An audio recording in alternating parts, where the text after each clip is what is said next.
Let me tell you about that time that a Grammy Award-winning rapper promised to change my life and then just completely ghosted me. I was 25 at the time, and I was, and still am, dealing with some very serious health issues. Health issues that had the doctors at the German hospital that I was being seen at the time very concerned. So they suspected the cause of my symptoms were a rare type of blood cancer, not life-threatening, but my symptoms were getting worse and worse by the day. And it was at the point where I was crowdfunding and we needed answers desperately. So I needed to raise at least 50,000 euros for the specialised testing and the diagnosis, and even more to completely hand over my medical care to them from the NHS, which is what they suggested that I did. So every day that I spent without answers meant that my condition was progressing. And honestly, I was drowning trying to figure out how to come up with that kind of money. So then one day in 2023, me and this rapper exchanged some Instagram DMs. I'm not going to say who it is because honestly, it's not about him. It's about what he did.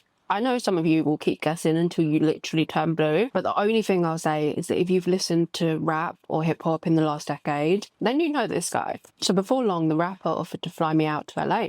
Now, at this point, we'd talked about the fact that I was fundraising for my health situation and that I was extremely unwell, and he still invited me to LA. So when I first got to LA, he sent a driver to come get me from LAX and then take me to the hotel. But after getting there, I had a severe sickness episode as a side effect from traveling, and I ended up needing an IV to rehydrate me and to stop the sickness. So I spoke to him and I said, I am going to need a nurse. But obviously I'm not from here.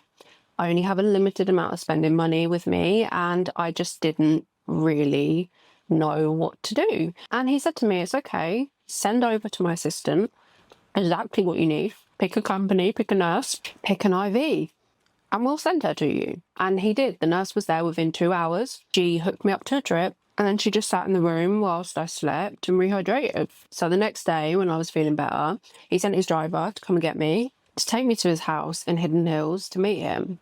I was gassed. So the nurse had cost him like $500. So as anyone would, he bought it up. He said to me, so what's actually up with your health? Is it serious? And we sat there, we listened to music, and we talked about it. So I didn't open up too much about it at first because, one, I felt like it was personal, and two, because I honestly just didn't imagine that he really gave a shit.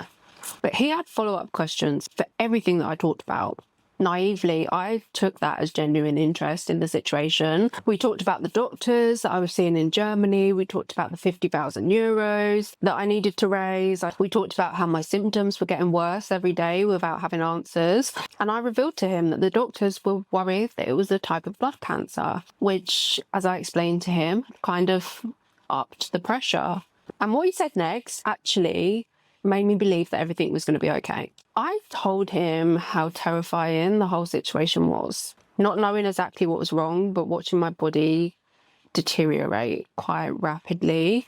I should have been living my life, but instead I was trying to crowdfund to get a medical diagnosis, one that I'd already been chasing for over a decade. And personally, this guy has dealt with some really serious health issues throughout his career. So when I shared this with him, that fear of being stuck between sickness and poverty, I thought that I saw actual concern in his eyes. So before I left his house that day, I asked if he would help. He looked me in the eyes and he said to me, I got you. Whatever you need, baby. He's American. And then he said, I want to find out what's going on as much as you do. Don't worry. So I felt like my body actually went into shock after that. We hugged goodbye. I walked out of his house and to his driver's car. I don't even think I really registered that I was doing it. All that was actually going around in my head was that I think this is actually going to be okay. Is it solved? Is it fixed? I mean, I had doubts immediately, thinking this is a rapper, but I believed him. It was naive, it was, but I believed him because of the way he looked whilst I bared my soul to him. So I got him the details for the hospital of who to pay. But I gave him the details directly, how to pay the hospital, so that he didn't feel like I was trying to, I don't know, take advantage or trick him, or I don't know. I don't know what kind of past experiences he had had. So I just kept telling myself, actually, no, he said that this is what he's going to do, so this is what he's going to do. Be patient. So I waited, and nothing. But here's the weirdest part. He actually didn't even completely ghost me. I think I would have preferred if he had just blocked me.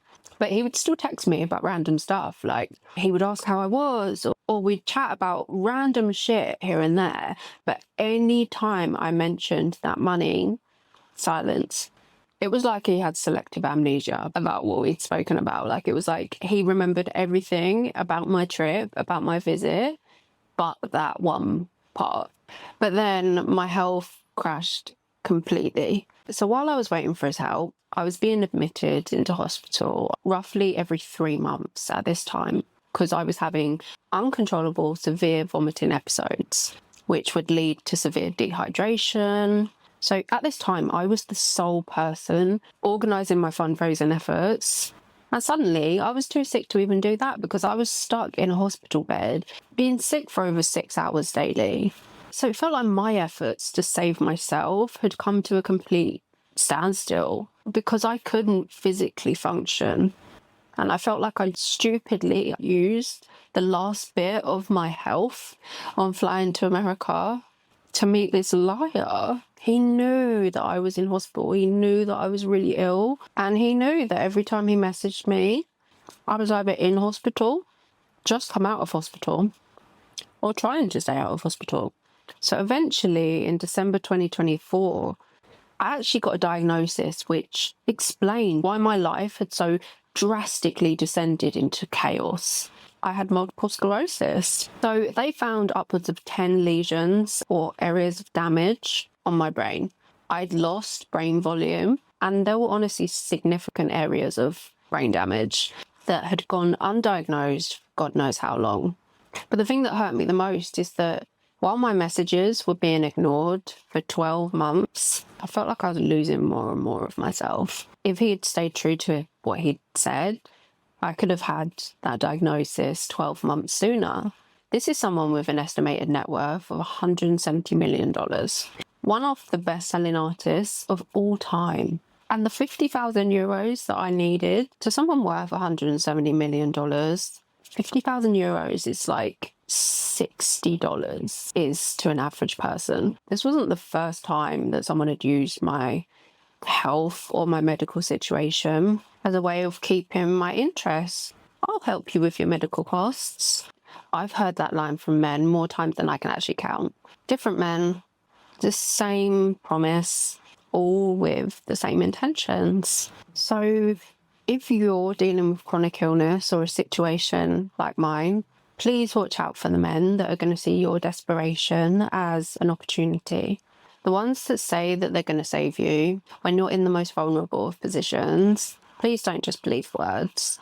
It took me too long to realise that help in a situation like this shouldn't come with strings attached. And if someone has used your health crisis against you or as a way to get what they want from you, it's not your fault. You deserved care. You deserved not to be manipulated while you were fighting for your life. So yeah, that's the story of how one of my favourite rappers of all time broke my heart.